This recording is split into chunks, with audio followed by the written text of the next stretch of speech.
No, Monday night, ladies and gentlemen. You know it has to be Cageside live in your face. Brought to you by CagesidePress.com. My name is Eddie Law. Alex Behunin out of the Vegas space, my friend, and of course Gabriel Gonzalez out of California. What's up, boys?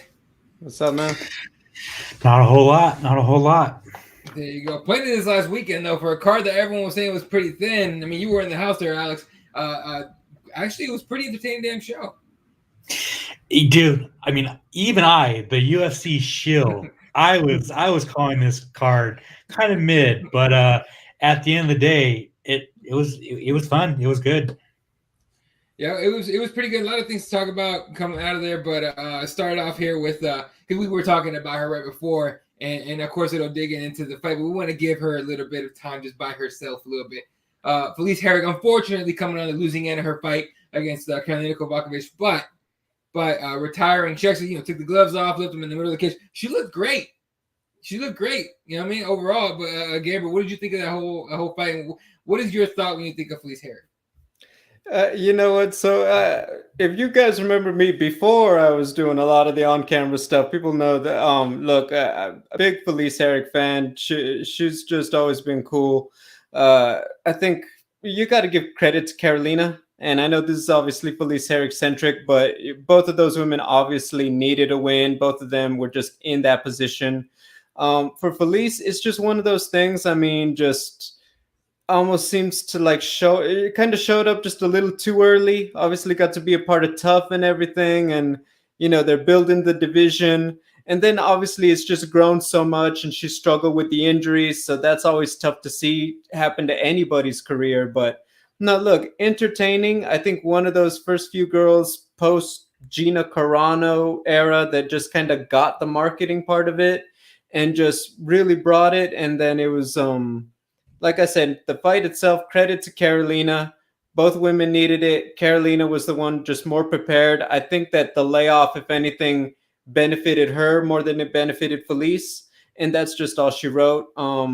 Look, Felice, she was just very honest about it. She said, look, it's probably just, this is just it. This is a sign and it's just time to go. And it just wasn't meant to happen. And why put your body through that more just because it can handle a camp? And, if it's not, if you're in it to win it and that feels like a just foregone conclusion, it's not going to happen. You can't really blame a fighter for saying, look, I'm going to go try to find something else. I gave it the best I could. Yeah, I mean, she fought the who's who, really. I mean, they in the newer divisions, especially for the female divisions, it turns into like a round robin of sorts, right? Like she fought everybody. Paige Van Zandt beat Alexa Grasso when it wasn't really expected to. Right? She wasn't expected to win that fight. Justine Kish, Courtney Casey, unfortunately ran into a killer's row in her last four. Karolina the first time, Michelle Watterson, Brina Jandiroba, and then Karolina again. It was just, it was rough. But to watch it live, Alex, and to see it and to actually get to talk to her a little bit, what was your feeling from her? Because just from watching the scrum, it wasn't. I mean, it was obviously sadness in there, a little bit of sweet and everything, but she almost had it relieved in a way.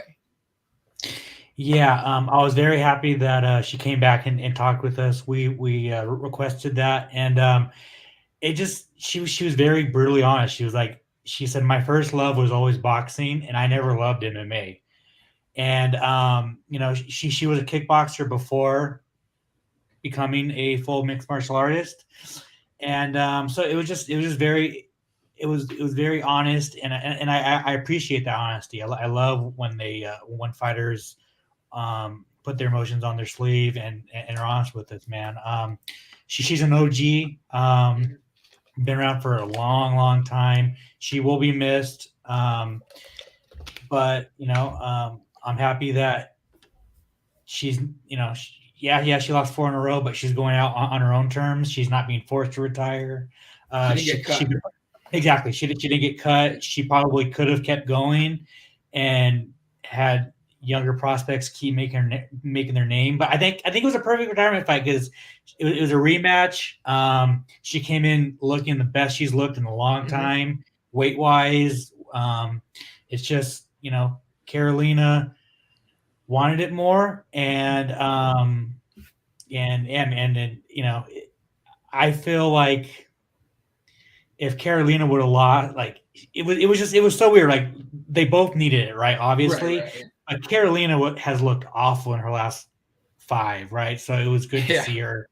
It was good to see her get the win, but also sad to see it happen to Felice, if that makes any sense. It's one of those fights where you don't want anyone to lose, but someone has to, unless we get one of those weirdo draws that some judges like to pull off. But did you get the feeling that she's retiring just from MMA, and maybe because a lot of avenues now for fighters, she can go do the trailer thing or go into boxing if she wants to.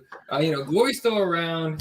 I don't know how strong they are, but they're still around, but you also have like bare knuckle boxing, which I could see Felice doing. But did you get the feeling that she was just MMA or just overall?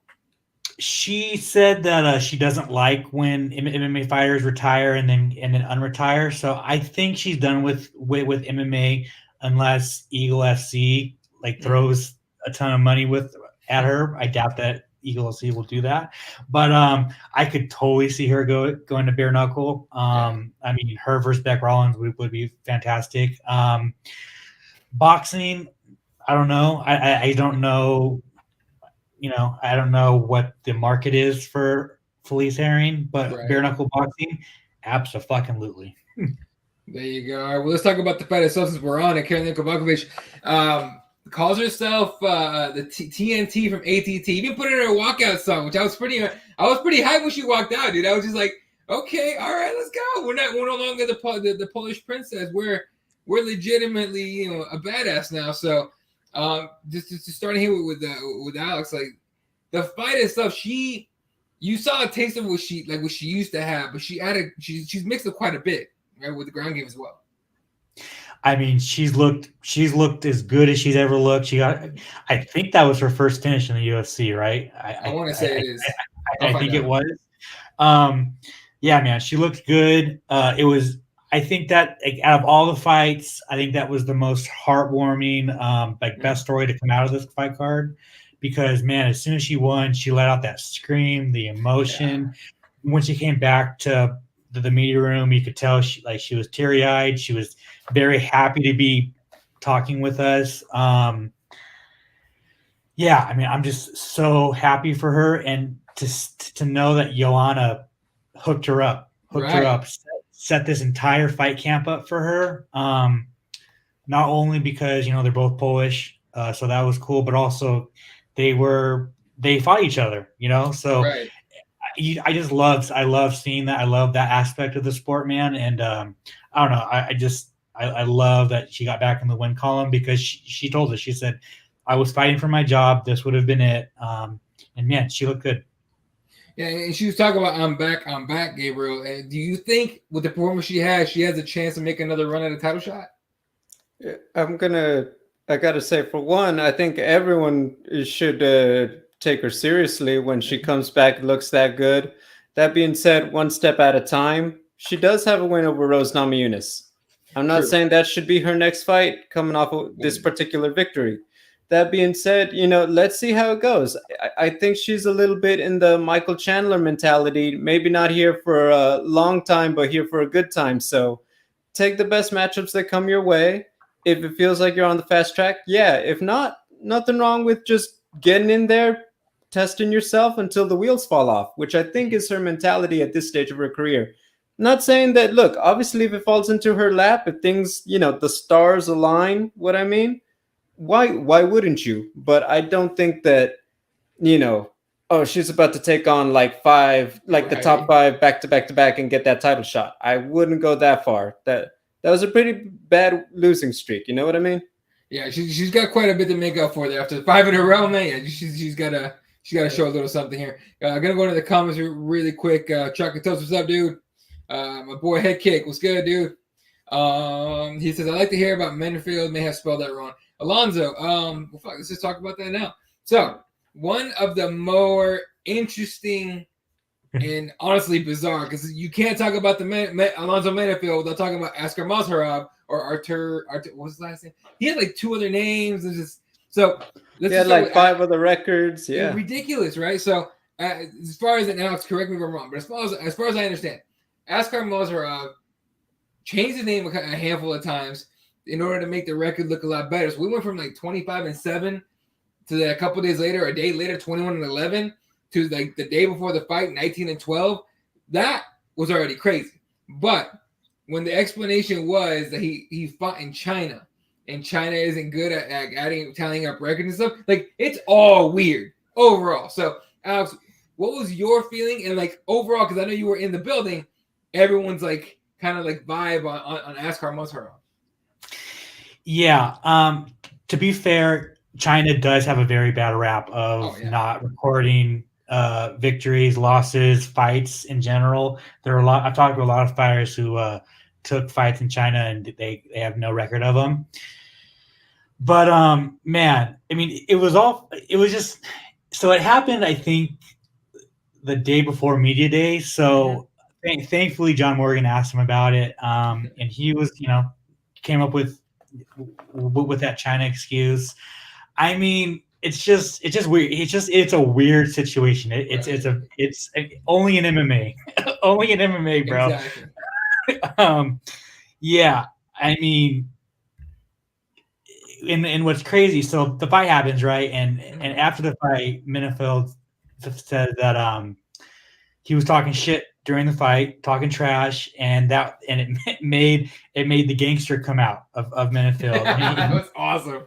He said he was so pissed off that he wanted to fight him outside in the parking lot because just of all the shit and then all the trash he was talking. So it was just very interesting. If I were to guess, I'd probably say it's a one and done for Askar, unless they want to keep him around to have somebody that's not on a losing streak come off a losing streak, if you get my vibe. I got you. They got to set somebody up. But Gabriel Alonso was pissed. He came out not just one, 2 massive overhand rights, trying to put Askar out.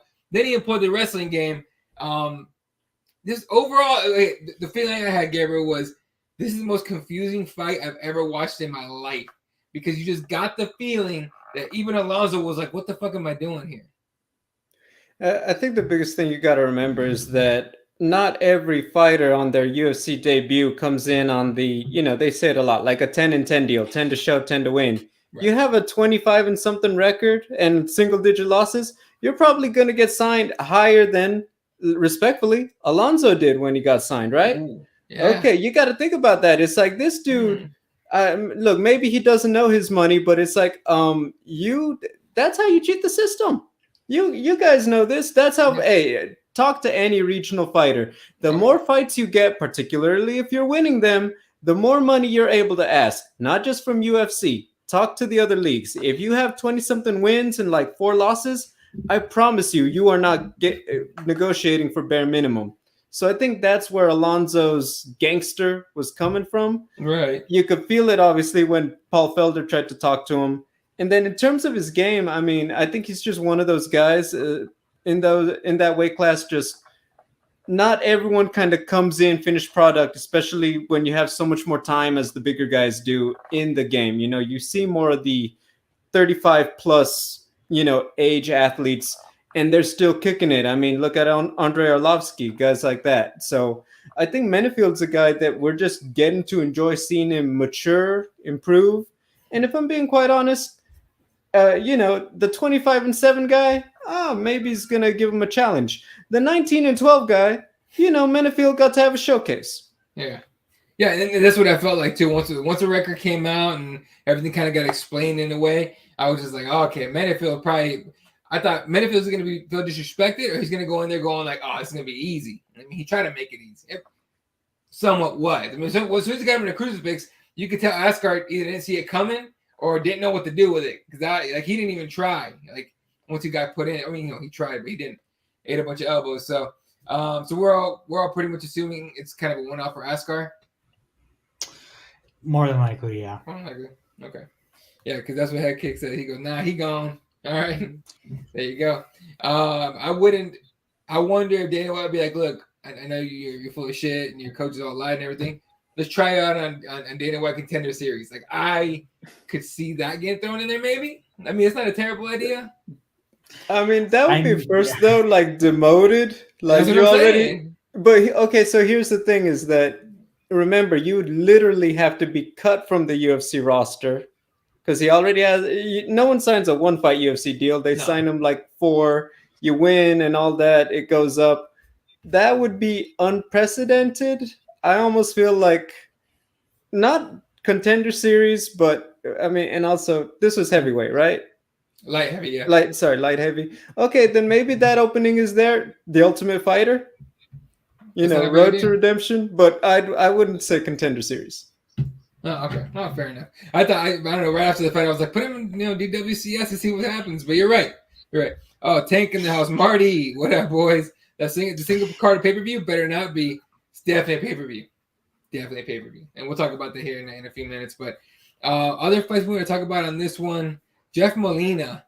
Now, first of all, we'll talk about the fight here in a second, but Jeff Molina wore so the UFC came with the Pride gear through Venom and all that, which is great. But Jeff actually wore it, right? He actually got shit for it. Like that. I mean, just watching it online was just weird. But Alex, like he was kind of pissed the entire week, and then he talked about it in the post fight. Yeah, no, he was. I mean, and like he was. The way that he explained it was like it was totally right. Like he wasn't trying to like defend it or like push it down people's throats or anything. He just like, dude, leave me alone.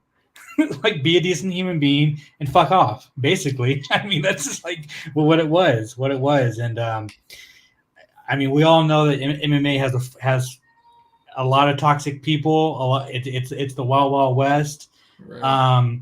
But he's Jeff's the man for coming out and just talking shit, dude. I love it.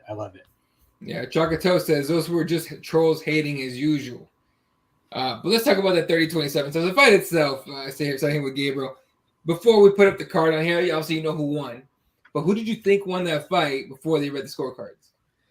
I mean, I watched it back. I was like, yeah, that's Jeff. I mean, don't get me wrong. That wasn't a shutout. That he had to work for it. But yeah, I was like, yeah, the judges got it right. 30-27. I get it. Look, like I said, it wasn't a shutout. Those rounds are competitive. Those rounds are close. If you scored some, the other way, I could see that. But yeah, I fully gave that to Jeff. I know you're going to talk about the scores and all that. I want to also follow up. I'm very proud of Jeff. I think that, look, I mean, let's say it. He's one of the younger guys on the UFC roster. I just find it refreshing that the generations are getting more progressive. It's not about, like you said, it's not about being an ally or anything like that. It's just like, dude, like, I don't got a problem with it. I know who I am. Why does it bother you? I thought that was really great to hear. And I really hope that sets a really good precedent. Doesn't matter. It's just like, hey, I know who I am. I don't mind supporting it. I don't mind wearing it. So what's the issue? And I appreciated that. Yeah, and honestly, it's like you said, it's a progressive way to go. But at the same time, it's refreshing to see someone go like, I don't know why it bothers you. Like in a sport, MMA, as we know, came up with a lot of crazy stuff in it, right? And this being one of them that a lot of fans are for lack of a better term, is homophobic and all that. And Jeff stands up like, I'm not at all. Like I don't mind it. It's cool. Like I do my thing. They do theirs. I'm good with it. I support them. That's about as much as he said, and he got just rolled on for it. But But yeah, dude, props to Jeff for standing up, just straight up. I will say it's just one of the general things. I mean, look at the NFL and NBA when they had, the guys come out respectfully. And I know that those NFL, NBA are such big, just titans of industry. In particular, the MMA audience, and I think everything else. I'm not gonna lie. If someone, did come out, for the gentleman tomorrow, I promise you, people would have something to say. So the fact that Jeff is just out there like, hey, you know what? Like I said, why does it bother you? Yeah, it's refreshing. It's good. And I mean, and he said before anything, he wanted to wear it because he thought the colors were cool, and he was wearing basic ass colors for his first 3 fights or for his first 2 fights, so he just wanted to switch it up. And then he's like, I'll support whatever. But then he also said like that the hate didn't get to him because he grew up on the internet, right? And right. these younger fighters and you people have grown up on the internet, have grown up on Reddit, have grown up in PlayStation and Xbox Live chat, so they know like what's up, right? So it's just yeah. I'll echo everything you guys said. Like it is refreshing. Now to the fight, I didn't watch it. I was kind of watching it because we were talking with a fighter backstage, but from what I saw, I thought Zalgiris won. I thought he won 1 and 2. But the thing is like I could see why Jeff won. 30-27, I don't fucking know. I don't know. This is the same judge who gave who scored the John Park and Eric Anders fight all fucked up. Yeah. So obviously this judge is watching the NBA finals while the fights are on or something. I don't fucking know, bro. It is every week. It's something bad. We already bashed the judges a couple weeks ago, so we don't have to do that again. Maybe next week. But So it wasn't a robbery in any sense of the word. It sucks for Zalgiris just because like he is a really good fighter and he's kind of had the shit in the stick so far in his UFC career. Because he's beat some really good guys outside of the UFC that are in the UFC right now, and he's just been on the shit end of some decisions. So, but yeah. Gotcha. Chocoto says, same judge that robbed Anders, he's got to go. And again, everyone thinks the UFC has control of that shit. They do not. All right, they really, really don't. And if they did, anytime someone won, immediately people would be like, "Oh, well, the UFC probably rigged it, set it up." So that's why they can't have any control on judges. That's why Dana gets so mad because he can't control that shit. And if you know Dana hates shit he can't control. That's how it goes. So all right, let's see. Moving on, a couple more fights to talk about here. Is it Benoit or Benoit? Benoit, no. Benoit. That's what I thought. Benoit Saint Denis. That was a fun performance to watch out of him. So if we can find his stats here, but where the hell is he found in the prelims? Prelims, no? Yeah. Why can't there it is? All right, Nicholas Stolza, who by the way, Nicholas knew, and I think you spoke with him, Alex. He knew he needed a win. Unfortunately, couldn't get it. So that's a rough one there for Nicholas. But Benoit gets a submission win, second round. Rear naked choke, if I'm not mistaken, right? Yeah, man. It was just a great bounce back performance because he got his ass fucking beat at UFC 267. And to see him come back out and just he ate that knee from Nicholas in that first round, and then he just used his wrestling and just shut him down. Yeah, man, I'm very impressed with this guy. And it just his story about being one of the only guys to like survive the military training, and like he did it for so long, and then he switched to mixed martial arts. Like this dude is tough as shit. It kind of makes sense why he survived that UFC 267 beatdown. Right. So man, I'm very excited. He got back in the win column, and he's one to keep your eye on. Yeah, so he gets that win coming off the loss you were talking about against Zaleski or Santos. I don't know how to say his first name. It was out, whatever. But yeah, 267 unanimous decision win or loss there. coming off basically an undefeated record from out of Brave, Big Fight, EBD, all those different spots there. Gabriel, what do you expect from Benoit? Benoit coming off this performance?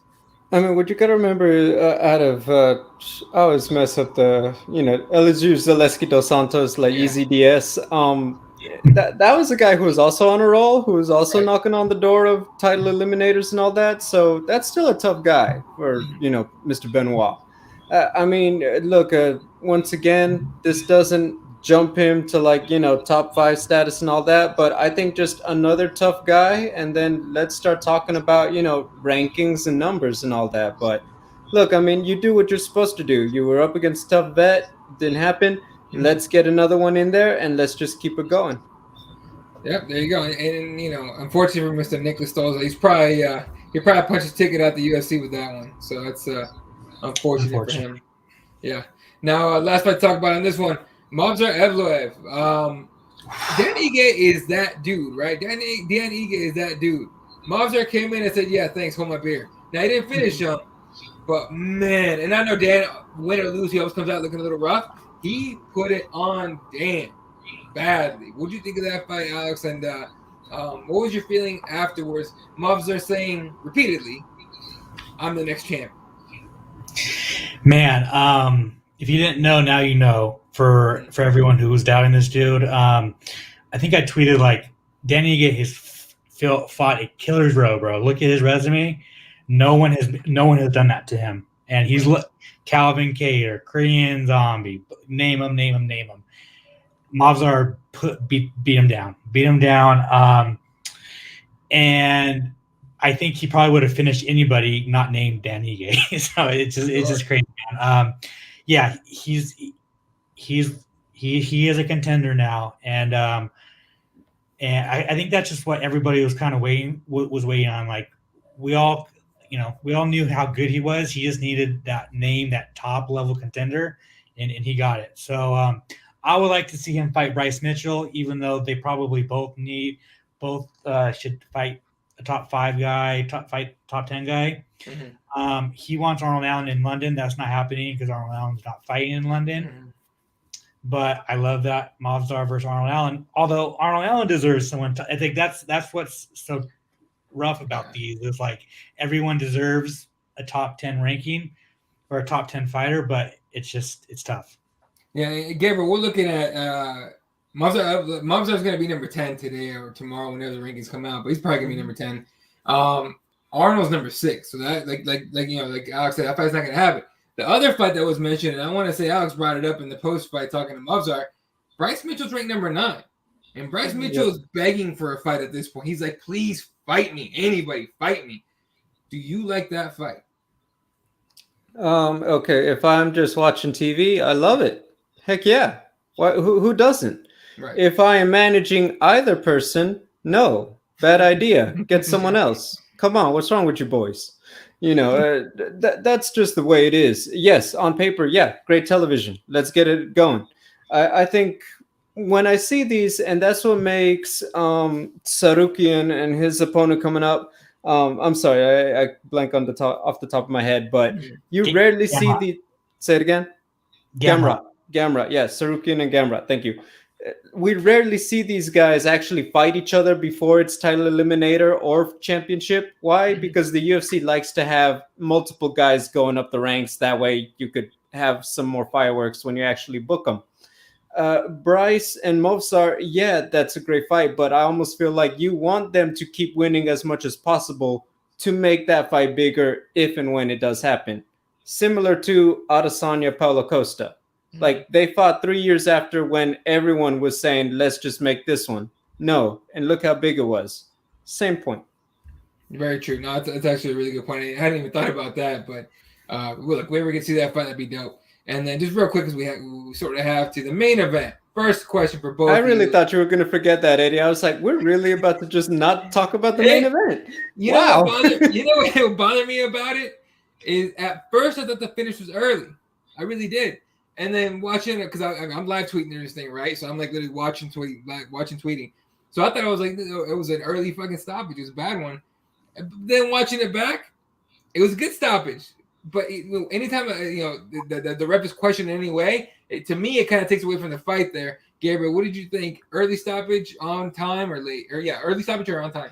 On time. You had two major indicators. Legs buckled twice, Oh, yeah, so you could count that as two if you want. Mouthpiece went flying.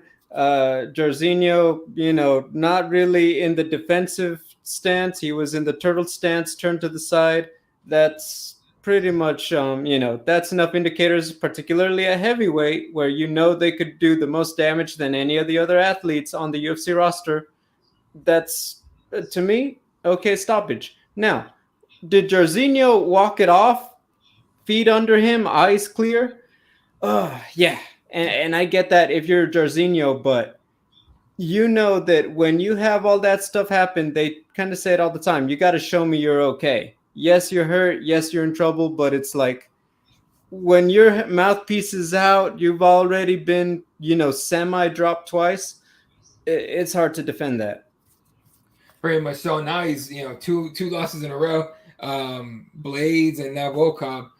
What do you think, Gabriel, for Rozenstruik? Because I mean, he came in like a bat out of hell, and now he's lost quite a bit of steam.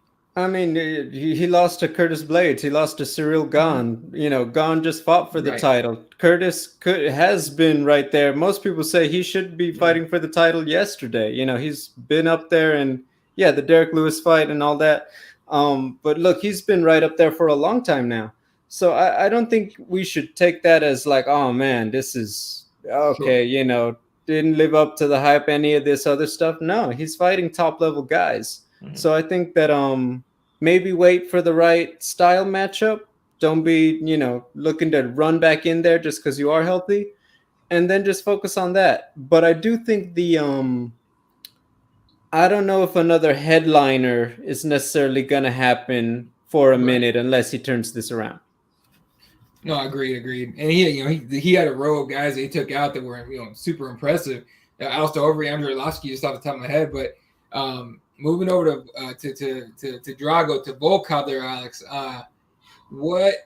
Because coming off that loss to Tom Aspinall where he got finished by armbar, it kind of, you can see Volkov, it kind of messed with his head. Mind you, that was at the same time that the war between the war in Ukraine was kicking off, and Volkov actually talked about that bugging him a bit, right? Yeah, for sure. It was just a perfect bounce back performance from him. It was needed, man. It was needed, and he showed how good he is, man. Is he a championship material? I don't know about that. Is he a perennial top 5 contender? Yes, he is. I think I would love to see the Derek Lewis rematch. But on the flip side, I read somewhere, I think a fight with like Alexander Romanov would really pique my interest, because they have been handing these heavyweights big fights to try and get them over, right? They gave Dawkins one, they gave Aspinall one. Now they're giving Sergey Pavlovich. He's giving him Derek Lewis. Why not give Romanov? Maybe even give him Rozenstruik, but maybe give him Volkov. I don't know. I like that fight.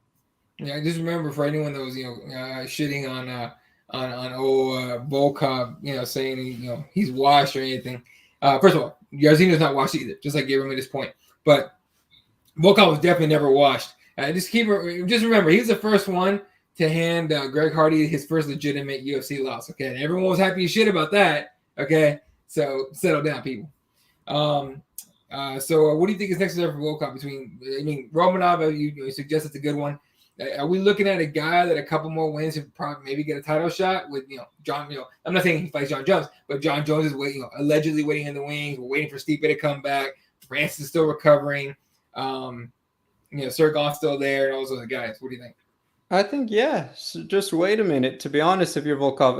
With Romanov, you make a great point, but I think similar to what I just discussed with Bryce and Movsar, wait for the right matchup, because let's be honest, Volkov has fought all of these guys. He's fought Cyril, he's fought, Jairzinho now, he's fought Overeem, he's fought so many, Derek Lewis, he's fought so many of these top 3 or 4 guys, Tom Aspinall now. Let's see, does Ty get past Cyril? Does Stipe potentially get past John? Wait to see what it looks like come December, possibly. Because I think right now you're in a great position. Someone's going to want to fight you if they don't get the dub, if they're looking to stay active. So maybe he doesn't like that because he wants to fight. But this is also, keep in mind, not just his second fight, his second main event. Getting 3-4 in a year is already rare enough. I think expect to come back in December. Don't be looking to like, hey, I want to book this fight yesterday. Give it a minute. I think it'll materialize. Right. Headkick says, even though he's tall and long, Jones is still a bad matchup. For Volkov, sure. 100%. I mean, I've always felt that was a little off. I actually feel like, in particular, from what we've seen from John, Volkov's game is actually, because of all those traits, actually a pretty big headache for John. Just because it's similar to Gustafsson the first time, it's like a lot of the stuff you want to do, he's just so well equipped to really neutralize it a lot. Now, the wrestling's another story, but lately John likes to keep it on the feet, and that for Volkov, I think isn't the worst matchup, really. Yeah, and John Jones is a bad dude, but when he fights guys that have similar physical attributes to him, he doesn't look as unstoppable as he did early on, in my opinion. All right, and then Hecky says Ode Osborne wrecked that dude. Damn, look that right hand over the shoulder landing clean on the button. As it happened, you could tell. Oh, he practiced the shit out of that. He actually said that. He was like, "That was the game plan." I think Alex. I think you asked him. You're like, "Hey, what was the game plan?" He goes, literally that, literally that." And you just love to see that kind of thing. All right. Absolutely. Did we talk about Paul Costa last week or the week before? No, it hadn't happened yet. So okay, there you go. Yeah, that's true. Yeah. So Paul Costa, just because I want to talk about because it made me laugh, like kind of chuckle.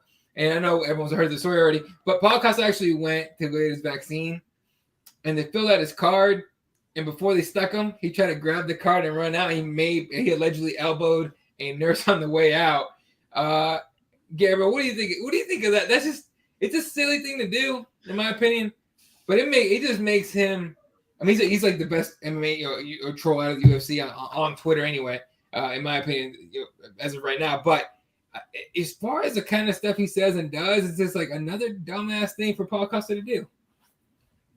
So I always want to call it what it is. Remember, when you're a guy the size of Paulo Costa, and you're a woman, even jostling a little bit looks like it could do a lot of physical damage standing right next to the man. I've been right there in front of him. Trust me, that dude is all the muscle he looks like at the weigh-ins. Trust me, he's a big dude. So for one, like, you got to be cognizant of that if you're Paulo, and that's no laughing matter. Right. Secondly, just like to call it down the middle once again, no, I don't believe that he, made a fist, wound it up to try to Thor from the first movie, try to break through with his vaccine card. Yeah. We did not have a situation like that. But once again, it's like you got to be cognizant of that if you're Paulo. And yes, I saw everything he posted. I saw he was like, I know how to vaccinate myself. And he had the picture of the T-bowl with the syringe. Yes, of course I saw all that. He is... I understand. We talk about him. He gets us to talk about him, considering he's only fought once since the Adesanya fight. And I think only once leading up. That was his only fight that year in 2020, if I'm not mistaken. Right. He is becoming, I get it. I understand where he's coming from with the sense of humor, but it's just becoming more frustrating because it's kind of like Dylan Dennis. It's like, I just need you to fight though. Right. Yeah. Like if you're going to do all this, you don't have my sympathy because it's funny or you're trying to, use your creativity when you address these things on social media. I need you to fight. And Luke Rockhold is saying he ain't even finished the paperwork yet. They're pushing it to August. Whiskey Tango Foxtrot. You know what I mean? Yeah, that is wild already. I did not know they were pushing it to August. That's crazy. Speculation. Rockhold says that the paperwork isn't filled out on Costa's end.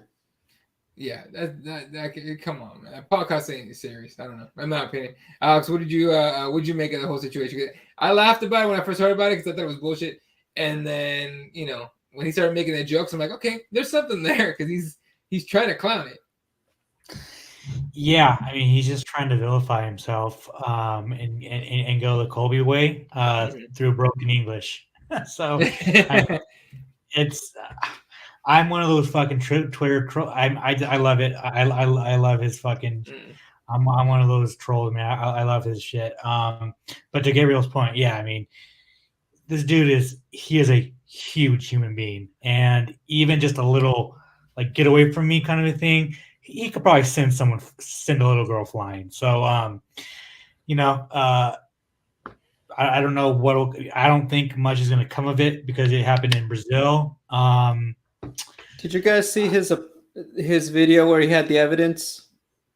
Yeah, no, I didn't. So he did do a serious video, and he had screenshots of like the girl, like where she says she got like elbowed, right? The lip isn't swollen, and these are the like evidence photos taken like that day, that afternoon. The inside of the lip, you know, looks like it's a bit, you know, like when you bite your lip a bit, but not a, you know, serious kabam and imagine it tore up. He did post that and say that, you know, he takes it seriously and this and that, which I gotta say, it coming from Costa, and sorry to interrupt you, Alex, but just knowing how you've already addressed everything leading up to it, it just felt too little too late. And if he is, you know, if it's a situation being blown out of proportion, we saw the headline. It's made to make him look like he wound the fist back and handled it. Like I said, it's almost like it's already too late with all of the details, unfortunately. If it wasn't, you know, like we just said, he more than likely tried to shuffle past someone and kind of bumped her. And like I said, it's a big guy. Everything's going to hurt. Yeah. Okay. Sorry, I'm seeing the video right now. Okay, go ahead, Alex. Yeah.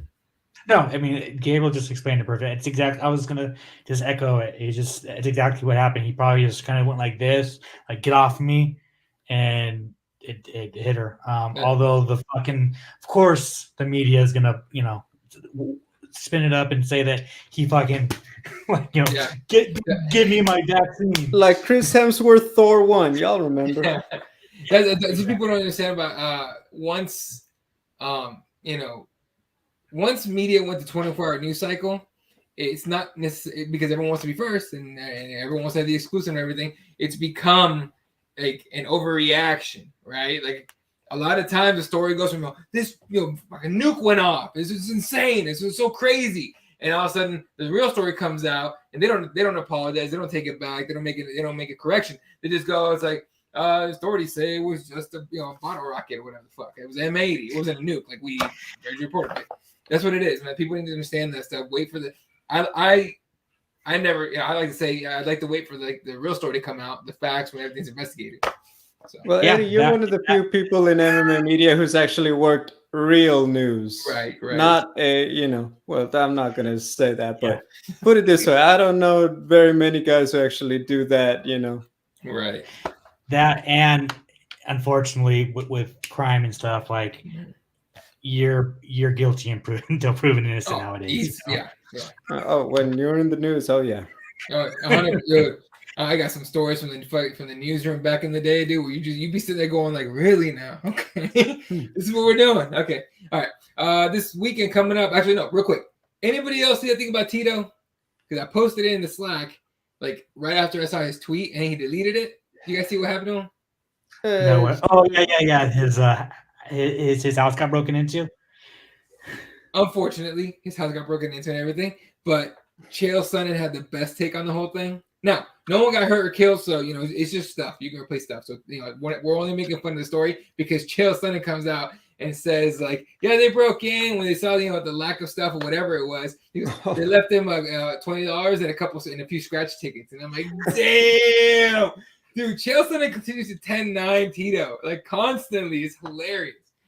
You know, those two just, truth be told, like, if you told me that Tito and Chael have a Jorge Colby type incident, because that was just dirty what Tito obviously did, you know, not letting go of the sub on Chael.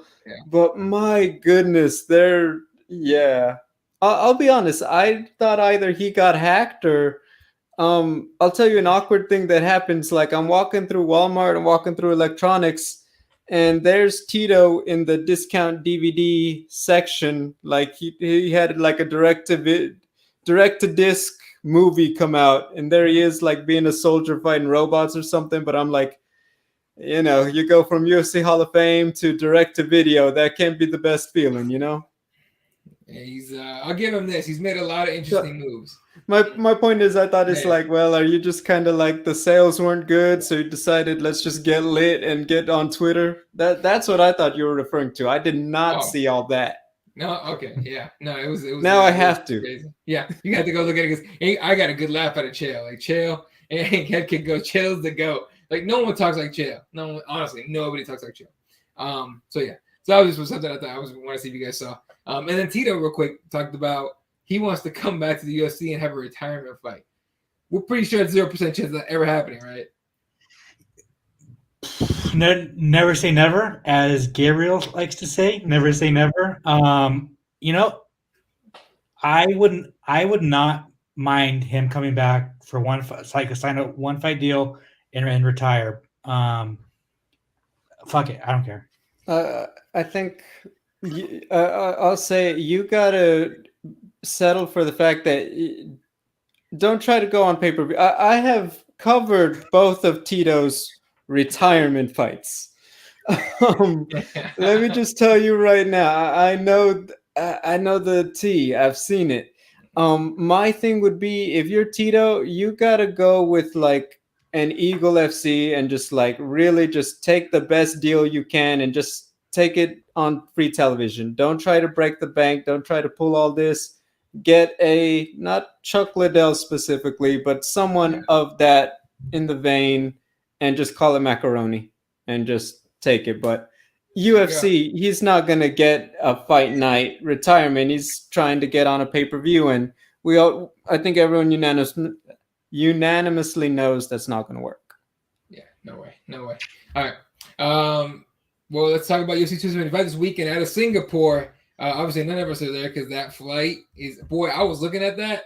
I was like, oh, maybe I can pull it, whatever. It's like 30-something hours. Yeah. I mean, it might be more if you pay for something with no connections, but yeah.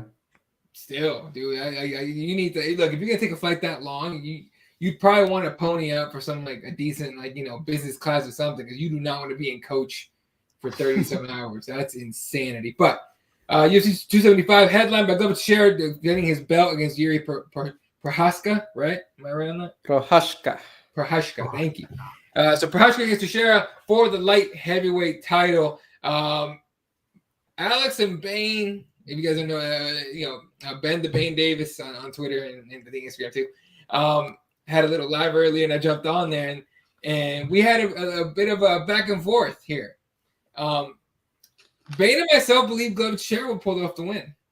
Alex not only believes the opposite, but he believes it's going to be basically like a devastating finish. Alex, would you like to state your point here for the jury?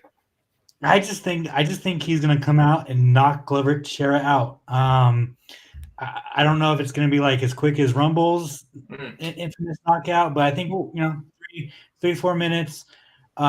If he does not, I will say this: if he does not, and the longer the fight goes, Glover's going to take him down and tap him. But also, if he tries to stand there and box with Glover, Glover has the power to put Yuri out as well. With all that being said, though, Yuri's going to win the title. He's going to knock him out, and he's going to be the UFC's new superstar. Oh, geez, Gabriel, who are you picking? I mean, y'all didn't invite me to Instagram, so I'm gonna just. Y'all want to know who I think? Listen to MMA Daily on Apple Podcasts, Spotify, and other. That's what I think of that. No, there you go. No, you know what? So real quick, I think that Jiri, Jiri's drilling sprawl. Sprawl and brawl, getting ready. Glover's gonna most likely work behind, short punches, wrestle him down. Why stay with the buzzsaw if you don't have to? Right. I will say I expected one of those like Jiri is Conor Habib defends the takedown well for a little bit, but at the end of the day, you're up against too experienced of a grappler. I expect a little bit of that to happen with Jiri and Glover. Glover is so deceptively technically good because you kind of feel like he doesn't swing and move and flow like Adesanya. It's all just very efficient, chin down, short punches. He doesn't have long arms, so he's not going to try to do these things that these long, fast, explosive guys are doing. I will say, however, I think that let's just say he's just wild, Jiri Prochazka. And I think that at the end of the day is going to just get it done. I know I expect Glover to make every move look so good and effective, but the fact is Jiri is just going to be swinging, and one of the hammers is just going to strike midnight on Glover's Cinderella story, and and there we go. I'm going to just say it like that. But if you tell me, Glover survives an early storm, gets him down, taps him out, all I can say is, I'm sorry, Mr. Teixeira.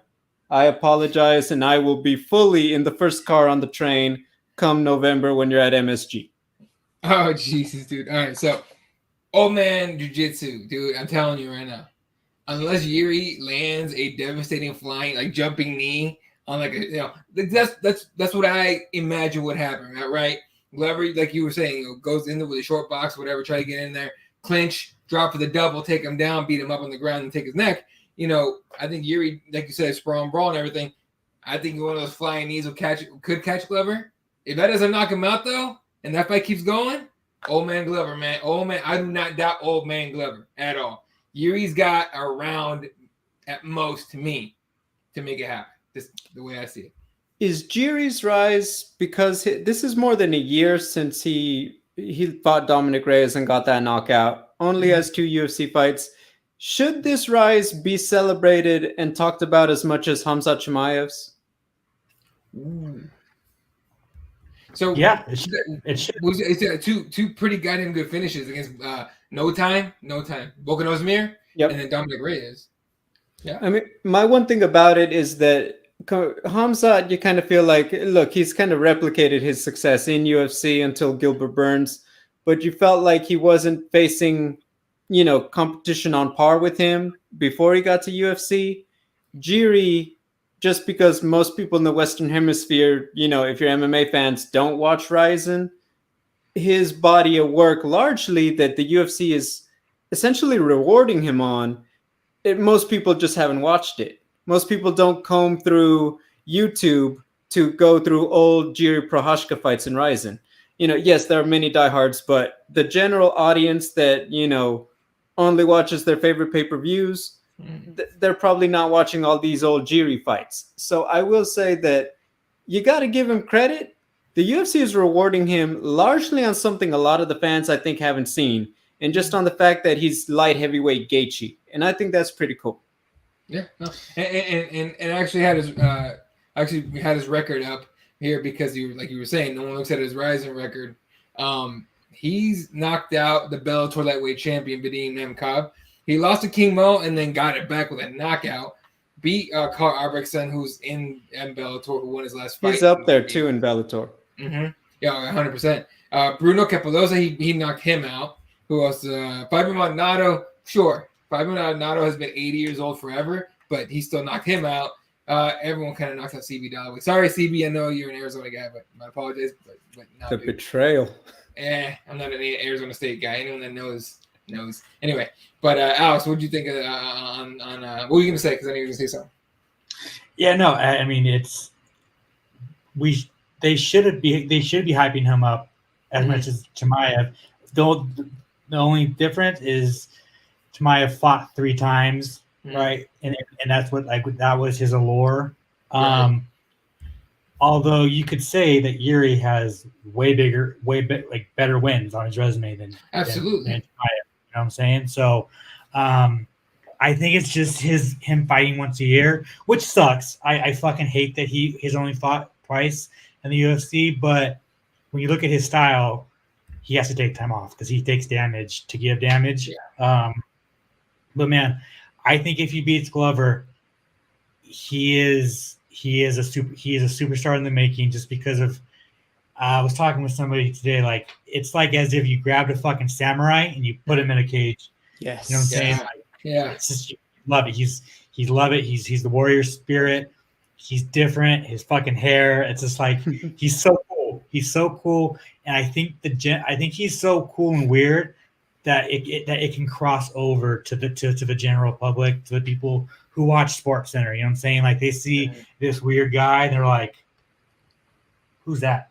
You know what I'm saying? And then he has devastating finishes. So if they actually see that, it's big time for him. All right, co-main event: Valentina Shevchenko taking on Taila Santos. This has, I'm not gonna say it's the feeling of the Nunes Pena. Thank you, Pena. Don't you fucking say it? No. But no. Is it possible, Alex? No. Is it possible Taila Santos might be the one? Just go to Gabriel. No. Gabriel. Go back to Alex. No, Really? No, no. You know what? Look, if you're Taila Santos, you are the perfect blend of that youthful exuberance, and you got a decent amount of experience behind you going into this one. That being said, got to stick to the basics. We've seen a lot of things thrown at Valentina. We've seen Valentina chew a lot of them up and spit them out, respectfully. Taila, use your reach. Try to target the legs. Make her a less mobile target early. Try to reduce the amount of weapons Valentina comes at you as quickly as possible. You're younger. You're faster. I expect her to be physically a bit stronger, have a little more pop on the punches. You got to execute the basics perfectly early. That's how you win a long fight. If you are not able to execute those things, or as I know, this is Valentina, most people are expecting, if she's not there for you to do these things against, it becomes a longer night because Valentina is so multifaceted. Probably competitive on the feet, but then Valentina's pedigree on the ground. She gets Taila on her back. I feel like that's the most efficient way to victory. But, you tell me Valentina's going to counter-strike and, make her work for 25 minutes. I could see that too. Right. And Alex, don't worry, man. I don't think Taila has shit for. I think she'll make it interesting for a round or two, and then Bullet's experience is gonna take over and make it a long night. I appreciate you being a host, but yeah, Talia's not. Everybody can fucking hype. Talia's not. No. I think people are hoping for it. Just going off the Nunes loss, but so we're talking two different people. So. I'll say this too. Let's say she pulls off that upset on Saturday. Taila Santos will still be improving, win or lose. She's going to improve as a fighter, after Saturday and just in her career in general. I just don't think she's done growing yet, plain and simple. Right, and she's still pretty damn young too, 28 years old, so she's still got plenty of time.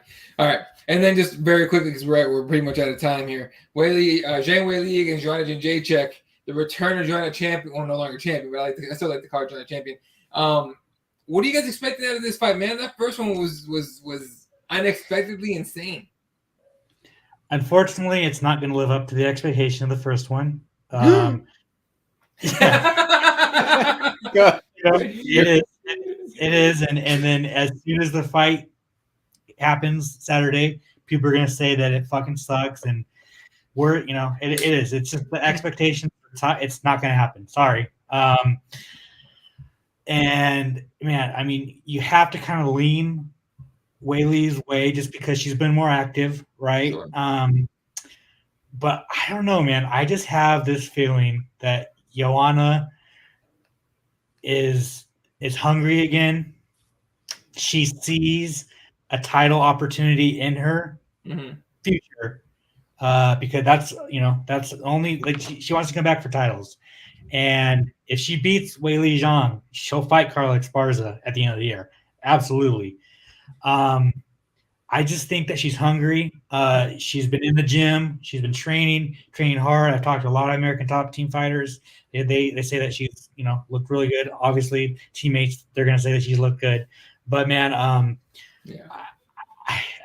kind of leaning Joanna. Yeah.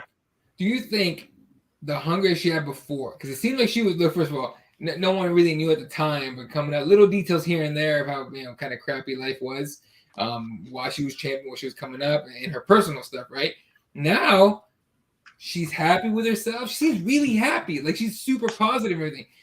Can we still expect that kind of hunger out of her when she doesn't? I mean, because the fuel source is different now.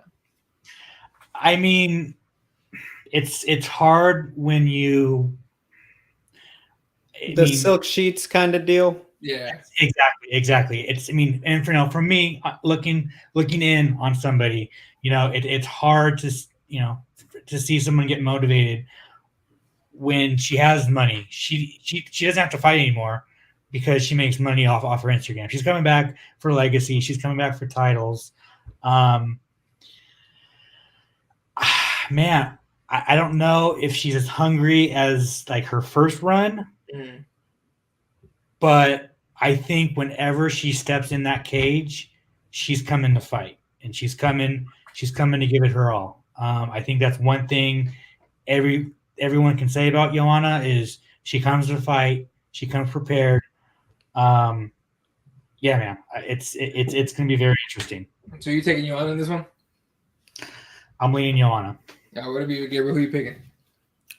So when I gotta say, like, to your point, Alex, when I asked Joanna, she admitted herself that you ask her honestly, she does feel like, yeah, if I had to say so, I am more famous now than when I was champion. Sure. And that's something, and and she kind of spoke to that. It's like, she kind of went a little in depth, all the different things she's trying to do. She's going to start like racing cars and stuff like that. That being said, her confidence and cool when you talk to her, she's one of those characters because we've known her for so long. Oh yeah, you talk to her, she just has that swag already. Like if she's not an actress, she could pursue that because she did convince me that not only has this time off away made her hungrier, she's ready to give Zhang Weili the business. And to another one of your points, I asked her, you guys have both grown. You guys aren't trying to make it a close 3-round war. You maybe want to do this a little more effectively and efficiently, collect the check and go home. She said, oh, absolutely. You should be ready for that. I know I'm not looking to make it a close one again. I'm sure Zhang Weili isn't either.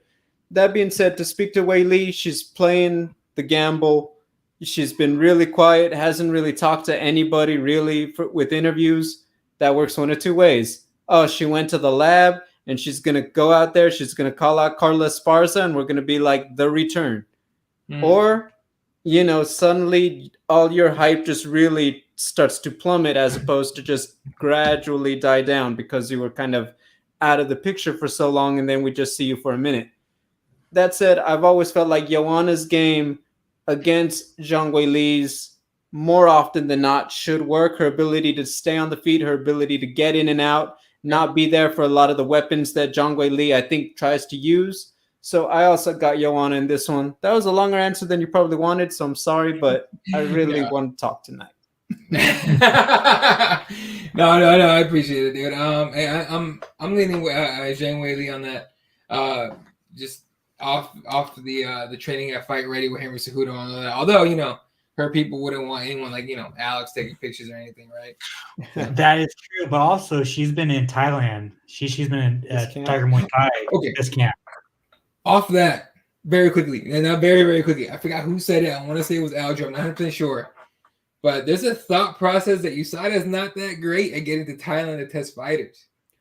You guys heard this? I just heard it literally like a couple hours ago, just on scrolling through Instagram. I've seen that, I've heard that, but I've also heard several fighters, like someone kind of outed them and say, "No, USADA was here. Someone's trying to sell smoke." Honestly, I think when you look at a lot of the Thailand guys, they're not really like. I'm thinking Peter trains in Thailand. Hamzat, I know, has done a lot of time in Thailand. They're not exactly people who talk a ton about being tested by USADA. Sure. The Cowboy Cerrone will tell you right now he's been out there at 6 a.m. on his ranch. So what I will say is that I need more people to talk about it to tell me whether, what's the real deal. But I've also seen that, they're out there. Someone's just trying to, make excuses. Trying to make what's up? JHK has been out there, and he said that he's seen USADA come a few times. So. Boom, there it is. There you go. All right, cool. So we can put an end to that, folks. Let that shit go. All right. I forgot who it was, but I know they were trying to insinuate that Piotr Yan might be on the juice or something, but he don't even look like that for real. He's been fighting like that forever. All right. Anything else you guys want to touch up before we get out of here? Cageside Press YouTube, always, even when we're not on location, UFC is very kind. So a lot of that stuff, we will have that to supplement coverage. So it all gets sorted. I spoke with Joanna. You can find that there. I know Alex spoke with Manel Cape and several other fighters. You guys can find that there. So I always like to plug it because I put a lot of minutes per day into making sure it's sorted. So Cageside Press YouTube. We are there. We have videos this week. Just because someone isn't on location doesn't mean we don't have it. 100%. You guys want the coverage? Come to see us. What's up, Alex? Yeah, no, I was gonna say we have Manel Cop, we have Joanna, we got Brendan Allen, we got Steve Garcia, we got coverage this week. Yeah, definitely check us out. And of course, you can check out us on the socials. Cageside Press on everything: Twitter, Facebook, Instagram. You want to see quotes off of everything. For example, all these post fights from this last weekend. Quotes, bro. Look at those beautiful graphics. Look at that, dude. Anyway, we got all kinds of stuff on here. Check it out. Hit up with the like and everything. We post a ridiculous amount of stuff on social media now. Constantly posting stuff as much as we can on the YouTube, on the Twitter, on the Facebook, on the Instagram. We are everywhere all the time. Hit us up. CageSidePress.com. Gabriel can follow him at Double G on TV. Alex is at Alex Mahinan. And I'm at Elo32. Appreciate the hell out of you guys. Shout out to everyone who tuned in tonight. We'll catch you guys next week. Good night. And catch you guys on the next one.